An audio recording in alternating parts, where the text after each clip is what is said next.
French Revolution. Admittedly, this wasn't the French flag until 1794, but we just felt like he looked good in stripes. As does this guy, huh? So while the American Revolution is considered a pretty good thing, the French Revolution is often seen as a bloody, anarchic mess. Mr. Green, I bet like always it's way more complicated than that. Actually, no, it was pretty terrible. Also, like a lot of revolutions, in the end, it exchanged an authoritarian regime for an authoritarian regime. But even if the revolution was a mess, its ideas changed human history far more, I will argue, than the American Revolution.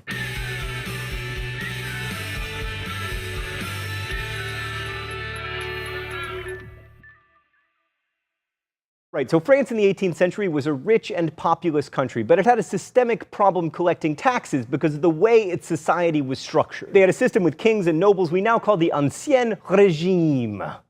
Thank you, 3 years of high school French. And for most French people, it sucked because the people with the money, the nobles and the clergy, never paid taxes. So by 1789, France was deeply in debt thanks to their funding the American Revolution. Thank you, France. We will get you back in World Wars I and II. And King Louis XVI was spending half of his national budget to service the federal debt. Louis tried to reform this system under various finance ministers. He even called for democracy on a local level, but all attempts to fix it failed, and soon France basically declared bankruptcy. This nicely coincided with hailstorms that ruined a year's harvest, thereby raising food prices and causing widespread hunger, which really made the people of France angry because they loved to eat. Meanwhile, the king certainly did not look broke, as evidenced by his well-fed physique and fancy footwear. He and his wife Marie Antoinette also got to live in the very nice palace at Versailles thanks to God's mandate, but Enlightenment thinkers like Kant were challenging the whole idea of religion, writing things like, "The main point of enlightenment is of man's release from his self-caused immaturity, primarily in matters of religion." So basically, the peasants were hungry, the intellectuals were beginning to wonder whether God could or should save the king, and the nobility were dithering about, eating foie gras and songbirds, failing to make meaningful financial reform. In response to the crisis, Louis XVI called a meeting of the Estates General, the closest thing that France had to a national parliament, which hadn't met since 1614. The Estates General was like a super parliament made up of representatives from the first estate, the nobles, the second estate, the clergy, and the third estate,